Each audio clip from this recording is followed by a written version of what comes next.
प्रतापगढ़ से बड़ी खबर।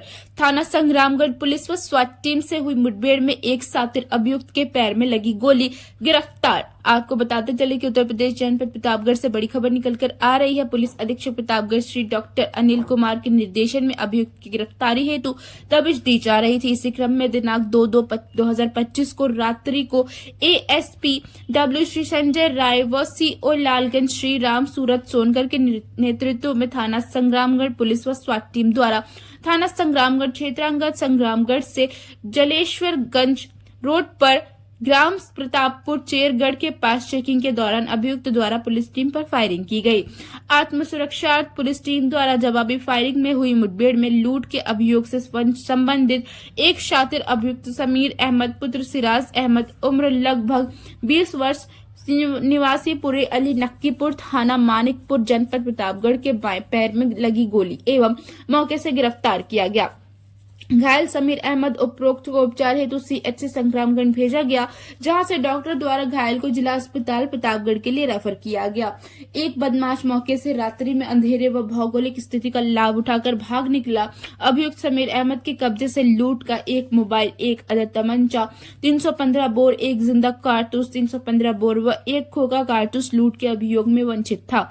शातिर अभियुक्त समीर अहमद उपरोक्त पर थाना संग्रामगढ़, थाना मानिकपुर में लूट, चोरी जैसे लगभग 5 अभियुक्त पंजीकृत है। नियमानुसार अग्रिम विधिक कार्यवाही प्रचलित है। घटना से संबंधित अन्य अभियुक्तों की शीघ्र गिरफ्तारी के प्रयास किए जा रहे हैं। वहीं आपको बता दें कि दिनांक 15/1/2025 को वादी अपने ससुराल नौडिया डी से वापस अपने घर विजयी मऊ आ रहा था। जैसे ही साड़ा हर्षपुर के लाला का पुरवा गांव के पास 4 नकाबपोश अज्ञात बदमाश रास्ते में खड़े होकर वादी की मोटरसाइकिल को रोककर एवं तमंचा सटाकर जेब से रुपया, एंड्रॉयड फोन व मोटरसाइकिल छीनकर गाली गलौज, जान से मारने की धमकी देते हुए भाग गए। जिसके संबंध में वादी की तहरीर के आधार पर थाना संग्रामगढ़ में मुआ संख्या 7/2025 धारा 309, 352, 151, 3 BNS बनाम 4 नकाबपोश अज्ञात बदमाश का अभियोग पंजीकृत किया गया है। संवाददाता जिला क्राइम रिपोर्टर आयुष त्रिपाठी, जनपद प्रतापगढ़ से खास रिपोर्टिंग।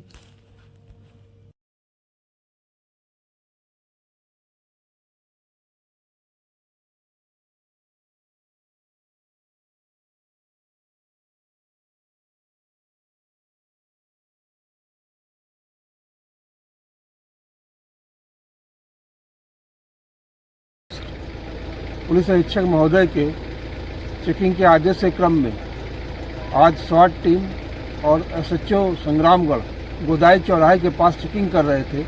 इसी दौरान एक मोटरसाइकिल पर 2 संदिग्ध लोग आते हुए दिखाई दिए।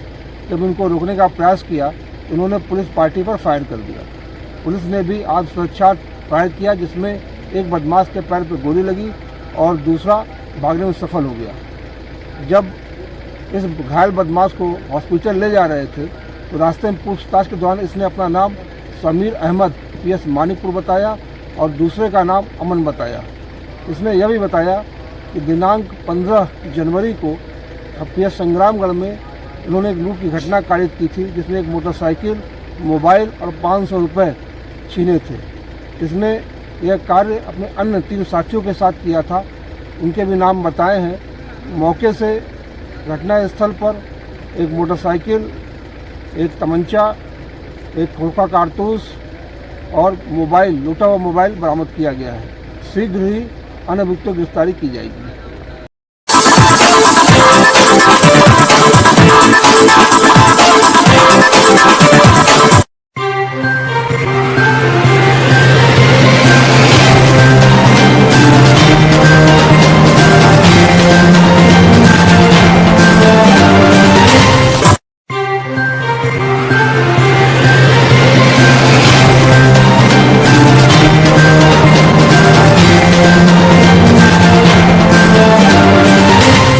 पर शिवगढ़ हाईवे पर आरएसएस के बैनर तले विशाल भंडारे का हुआ भव्य आयोजन।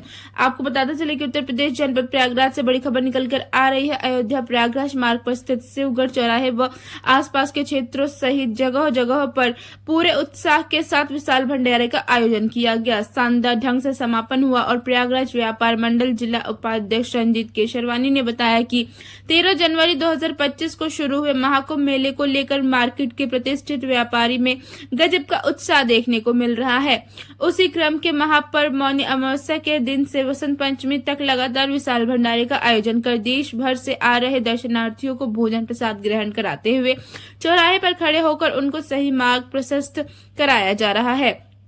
वहीं दूसरी तरफ उत्तर प्रदेश आदर्श व्यापार मंडल के जिला उपाध्यक्ष धीरेन्द्र केशरवानी ने विश्व भर से आए हुए करोड़ों की संख्या में आए हुए देवतुल्य दर्शनार्थियों का अतिथि देवो भव के रूप उनका स्वागत करते हुए आभार व्यक्त किया। साथ ही शिक्षक के रूप में अपनी सेवा दे रही राजीव पटेल ने इतने भव्य और दिव्य महाकुंभ की व्यवस्था की तारीफ करते हुए डबल इंजन सरकार व मेला प्रशासन का धन्यवाद ज्ञापित किया।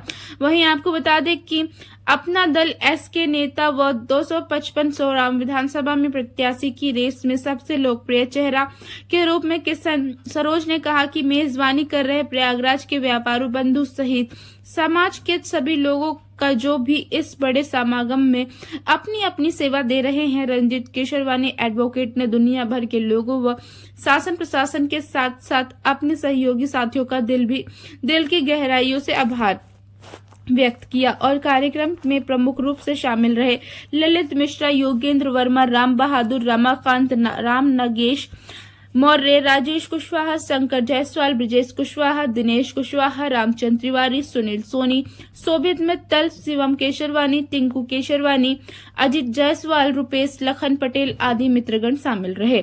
संवाददाता सूर्य प्रताप यादव, सोनाव, प्रयागराज से खास रिपोर्टिंग।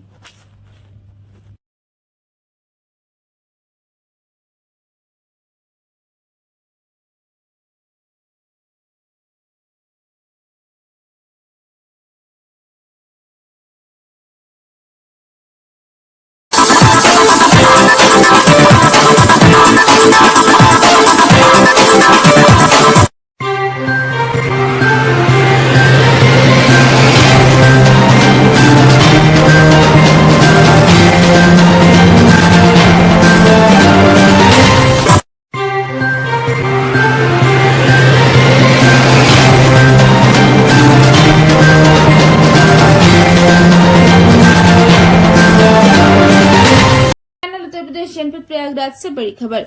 बसंत पंचमी पर श्रृंगेरपुर में दिव्य गंगा आरती का हुआ भव्य आयोजन। आपको बताते चले कि उत्तर प्रदेश जनपद प्रयागराज से बड़ी खबर निकलकर आ रही है। श्रृंगेरपुर धाम में लगातार सोमवार को श्रृंगेरपुर महोत्सव जय श्री राम सेवा समिति के तत्वाधान में दिव्य गंगा आरती कार्यक्रम का आयोजन श्री राम घाट पर किया गया। दिव्य गंगा आरती का आयोजन अनवरत महाकुंभ 2025 की सकुशलता हेतु संपन्न कराने की कामना के साथ शुरू किया गया। श्रृंगेरपुर धाम में प्रत्येक सोमवार एवं महाकुंभ स्नान पर्व पर दिव्य गंगा आरती आयोजन का निर्णय जय श्री राम सेवा समिति के तत्वाधान में किया गया। सोमवार को दिव्य गंगा आरती का आयोजन जय श्री राम सेवा समिति के द्वारा वैदिक विधि विधान के साथ किया गया। साधु संतों की अगुवाई में दिव्य गंगा आरती भगवती गंगा को पुष्प और श्रृंगार वस्त्र अर्पित करके शुरू की गई, जिसमें सैकड़ों भक्तजन उपस्थित रहे। जय हो मेरी गंगे मैया, आरती तुम्हारी, भक्तन के भंडार भरैया, आरती तुम्हारी समेत प्रार्थना स्तुति के साथ दीप प्रज्वलित किया गया।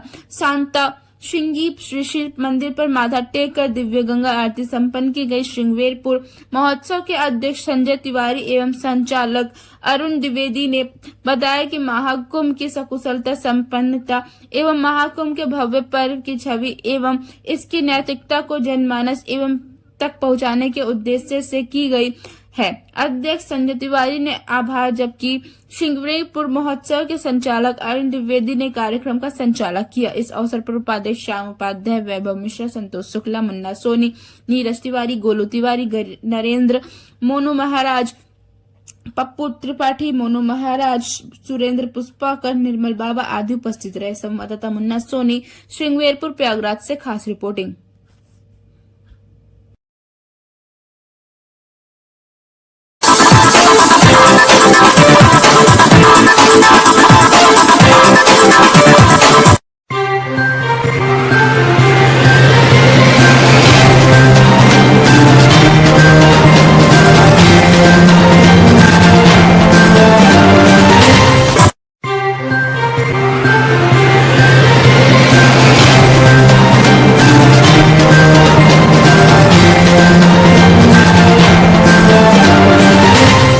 आपको बताते चले कि उत्तर प्रदेश जनपद इटावा से बड़ी खबर निकलकर आ रही है। आज अपर पुलिस महानिदेशक कानपुर जोन कानपुर एवं पुलिस महानिरीक्षक कानपुर परिक्षेत्र कानपुर के निर्देशन एवं वरिष्ठ पुलिस अधीक्षक इटावा श्री संजय कुमार के पर्यवेक्षण में व क्षेत्र अधिकारी सैफई के नेतृत्व में एसओजी सर्विस लॉन्च टीम एवं थाना बसरेहर पुलिस द्वारा संयुक्त रूप से की गई कार्रवाई।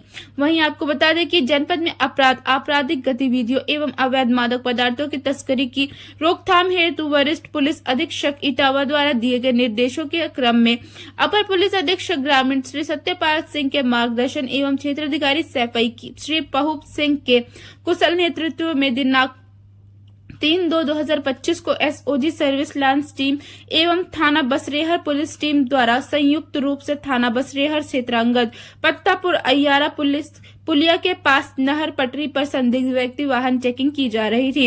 इसी दौरान भदामई की ओर से एक आयशर ट्रक तेजी से आता दिखाई दिया। पुलिस टीम द्वारा उक्त ट्रक को रोकने का इशारा किया गया तो ट्रक में बैठे व्यक्तियों द्वारा भागने का प्रयास किया गया। पुलिस टीम द्वारा तत्परता दिखाते हुए एक ट्रक चालक तथा भाग रहे 2 व्यक्तियों को आवश्यक बल प्रयोग कर पत्तापुरा अयारा पुल के पास से समय करीब 2:04 बजे गिरफ्तार किया। संवाददाता झलक रॉयम रिपोर्टर राजेश राजपूत जनपद इटावा से खास रिपोर्टिंग।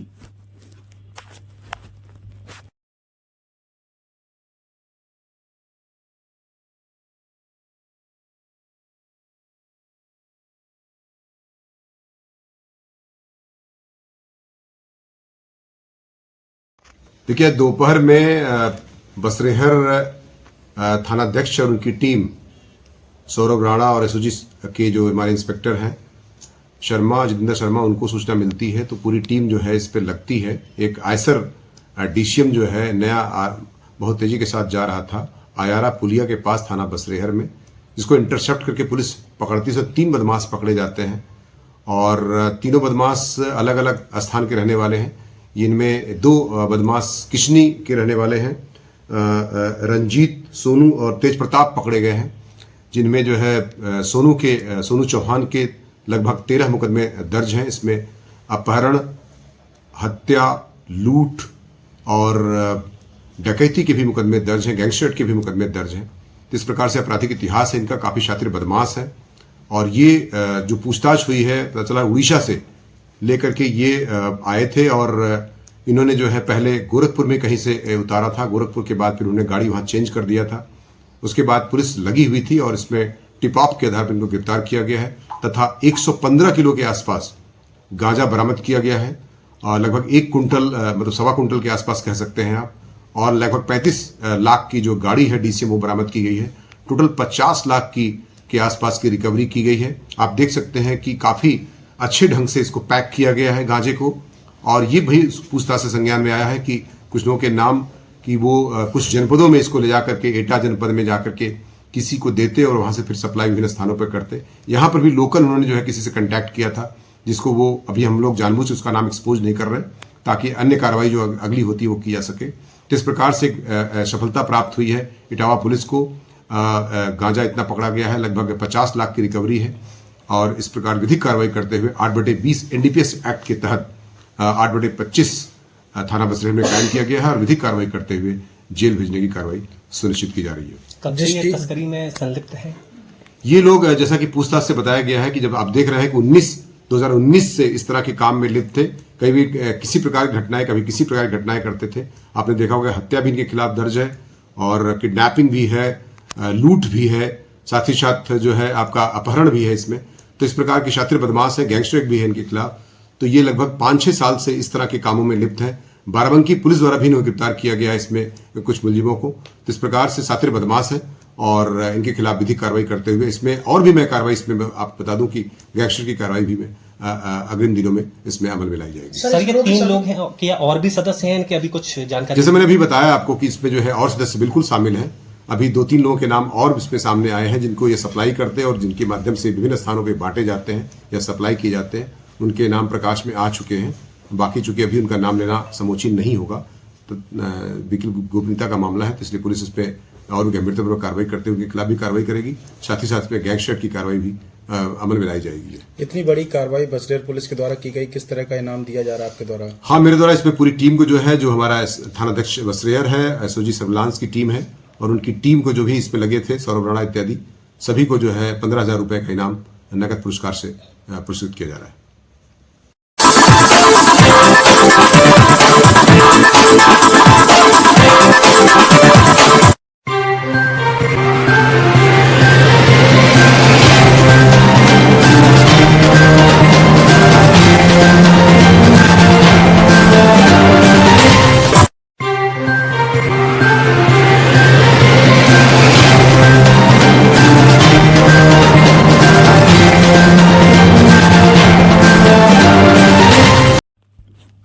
आप देख रहे हैं इसी न्यूज 24 चैनल। उत्तर प्रदेश जनपद इटावा से बड़ी खबर। इटावा पुलिस द्वारा 3 गांजा तस्करों को इटावा पुलिस द्वारा किया गया गिरफ्तार।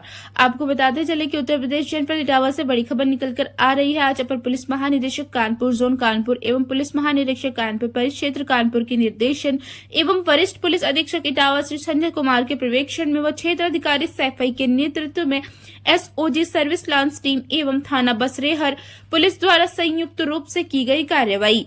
वहीं आपको बता दें कि जनपद में आपराधिक गतिविधियों एवं अवैध मादक पदार्थों की तस्करी की रोकथाम हेतु वरिष्ठ पुलिस अधीक्षक इटावा द्वारा दिए गए निर्देशों के क्रम में अपर पुलिस अधीक्षक ग्रामीण श्री सत्यपाल सिंह के मार्गदर्शन एवं क्षेत्राधिकारी सैफई श्री पहुप सिंह के कुशल नेतृत्व में दिनांक 3/2/2025 को एसओजी सर्विस लांस टीम एवं थाना बसरेहर पुलिस टीम द्वारा संयुक्त रूप से थाना बसरेहर क्षेत्रांगत पत्तापुर अय्यारा पुलिया के पास नहर पटरी पर संदिग्ध व्यक्ति वाहन चेकिंग की जा रही थी। इसी दौरान भदामई की ओर से एक आयशर ट्रक तेजी से आता दिखाई दिया। पुलिस टीम द्वारा उक्त ट्रक को रोकने का इशारा किया गया तो ट्रक में बैठे व्यक्तियों द्वारा भागने का प्रयास किया गया। पुलिस टीम द्वारा तत्परता दिखाते हुए एक ट्रक चालक तथा भाग रहे 2 व्यक्तियों को आवश्यक बल प्रयोग कर पत्तापुरा अयारा पुल के पास से समय करीब 2:04 बजे गिरफ्तार किया। संवाददाता झलक रॉयम रिपोर्टर राजेश राजपूत जनपद इटावा से खास रिपोर्टिंग।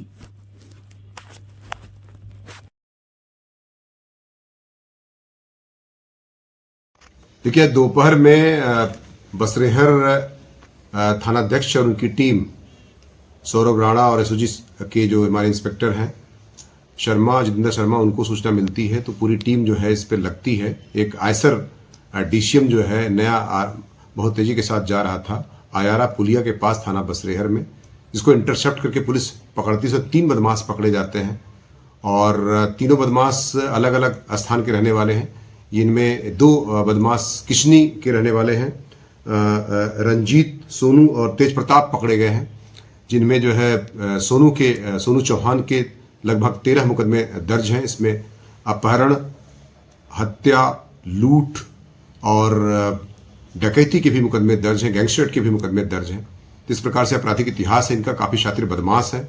और ये जो पूछताछ हुई है, पता चला उड़ीसा से लेकर के ये आए थे और इन्होंने जो है पहले गोरखपुर में कहीं से उतारा था। गोरखपुर के बाद फिर उन्होंने गाड़ी वहां चेंज कर दिया था।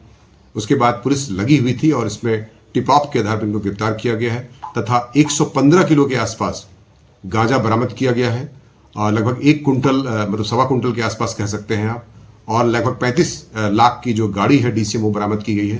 टोटल 50 लाख के आसपास की रिकवरी की गई है। आप देख सकते हैं कि काफी अच्छे ढंग से इसको पैक किया गया है गांजे को। और ये भी पूछताछ से संज्ञान में आया है कि कुछ लोगों के नाम कि वो कुछ जनपदों में इसको ले जाकर के एटा जनपद में जाकर के किसी को देते और वहां से फिर सप्लाई विभिन्न स्थानों पर करते। यहाँ पर भी लोकल उन्होंने जो है किसी से कांटेक्ट किया था, जिसको वो अभी हम लोग जानबूझ उसका नाम एक्सपोज नहीं कर रहे ताकि अन्य कार्रवाई जो अगली होती है वो की जा सके। तो इस प्रकार से सफलता प्राप्त हुई है इटावा पुलिस को। गांजा इतना पकड़ा गया है, लगभग 50 लाख की रिकवरी है। और इस प्रकार विधिक कार्रवाई करते हुए 8/20 एनडीपीएस एक्ट के तहत 8/25 थाना बसरेहर में कायम किया गया है और विधिक कार्रवाई करते हुए जेल भेजने की कार्रवाई सुनिश्चित की जा रही है। कब से ये तस्करी में संलिप्त है? ये लोग, जैसा कि पूछताछ से बताया गया है कि जब आप देख रहे हैं कि 2019 से इस तरह के काम में लिप्त थे।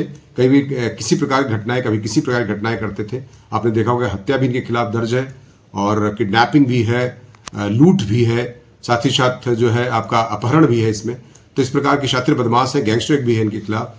तो ये लगभग 5-6 साल से इस तरह के कामों में लिप्त है। बाराबंकी पुलिस द्वारा भी इन्हें गिरफ्तार किया गया है इसमें कुछ मुलजिमों को। तो इस प्रकार से सातिर बदमाश है और इनके खिलाफ विधिक कार्रवाई करते हुए इसमें और भी मैं कार्रवाई इसमें आपको बता दूं कि गैंगस्टर की कार्रवाई भी मैं अग्रिम दिनों में इसमें अमल में लाई जाएगी। सर ये 3 लोग हैं, क्या और भी सदस्य हैं इनके? अभी कुछ जानकारी? जैसे मैंने अभी बताया आपको कि इसमें जो है और सदस्य बिल्कुल शामिल हैं।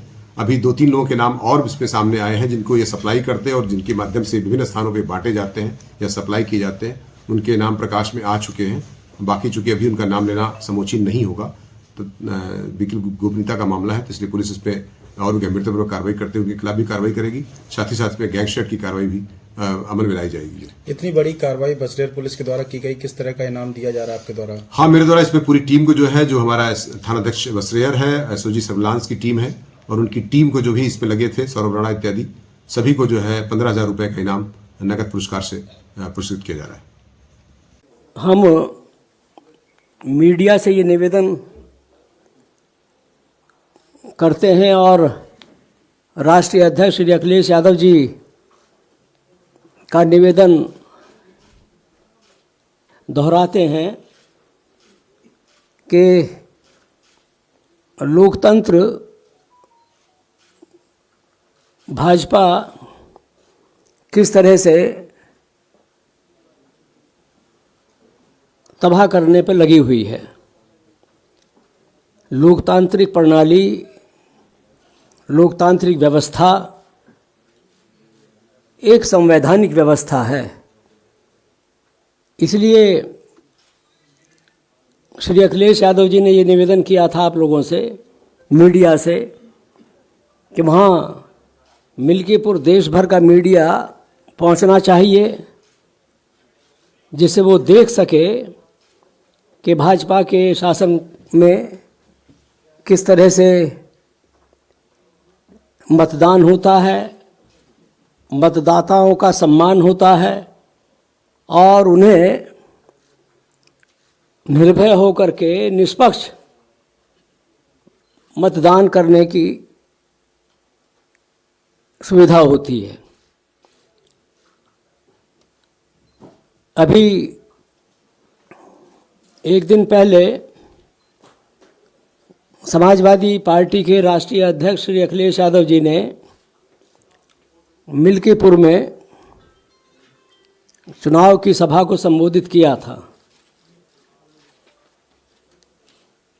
पहले तो जहां सभा होनी चाहिए थी वहां उसकी परमिशन नहीं दी गई और जहां दी गई वहां पर भी भाजपा के इशारे पर प्रशासन ने आम जनता को सभा में पहुंचने की में अवरोध पैदा किया। ये हमारा खुला आरोप है कि भारतीय जनता पार्टी हर स्तर पर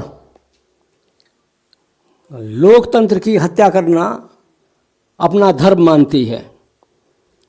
इसके पहले समाजवादी पार्टी की मैनपुरी की सांसद श्रीमती डिम्पल यादव जी ने रोड शो किया मिल्कीपुर में। उनके रोड शो को भी उसमें व्यवधान पैदा किया।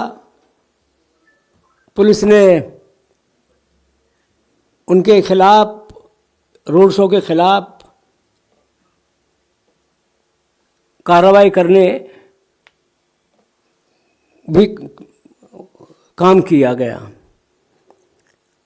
हम लोग इसलिए आपके सामने आए हैं कि कल जो मतदान है उस मतदान में भारतीय जनता पार्टी के दबाव में प्रशासन निष्पक्ष चुनाव हो जाए, इसमें रोड़ा बनी हुई है।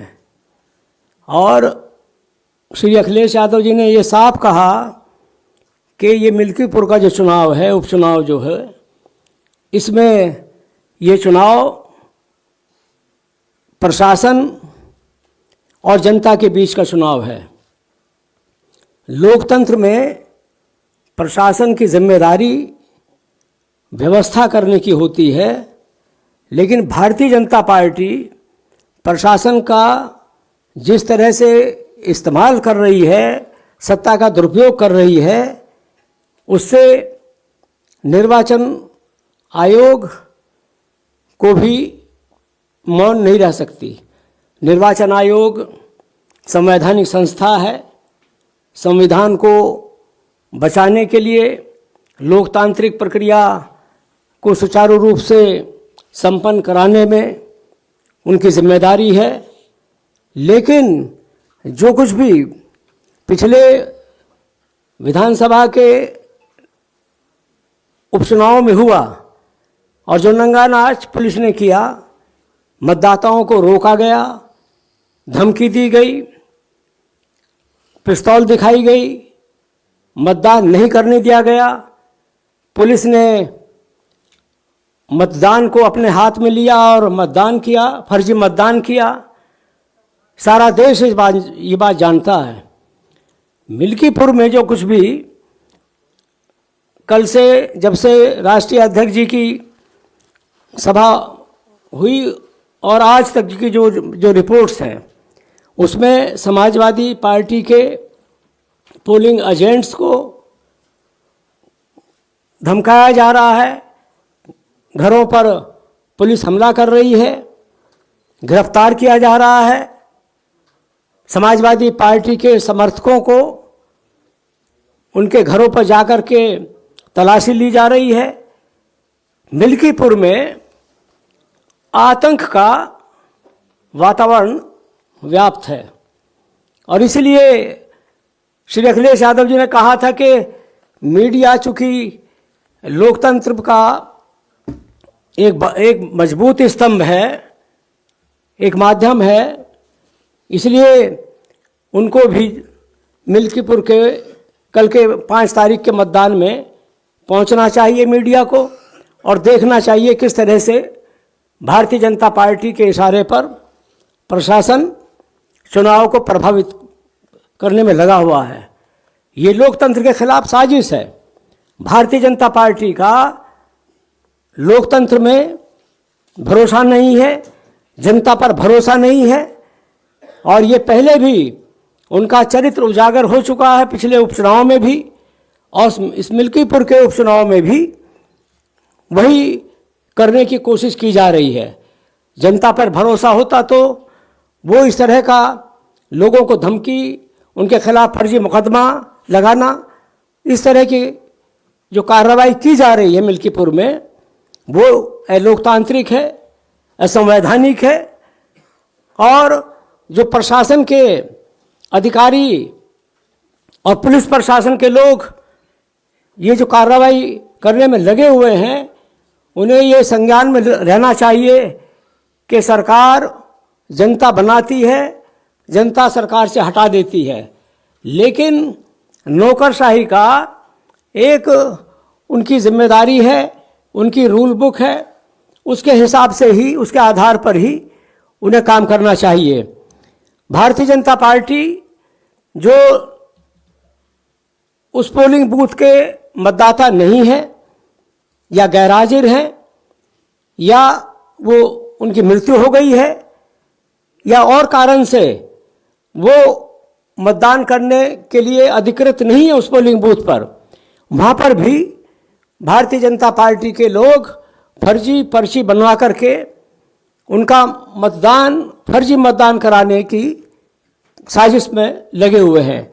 समाजवादी पार्टी ने, प्रदेश अध्यक्ष जी ने भी कई बार, लगभग 5 बार निर्वाचन के जो यहाँ अधिकारी हैं, चुनाव आयोग को लिख करके दिया कि वहाँ पर पुलिस जिस तरह का बर्ताव कर रही है और प्रशासन की जो भूमिका है वो न निष्पक्ष है, न वो उनकी जो सेवा नियमावली है उसके अनुरूप वो काम कर रहे हैं, लेकिन पूरे तौर पर उसका संज्ञान नहीं लिया गया।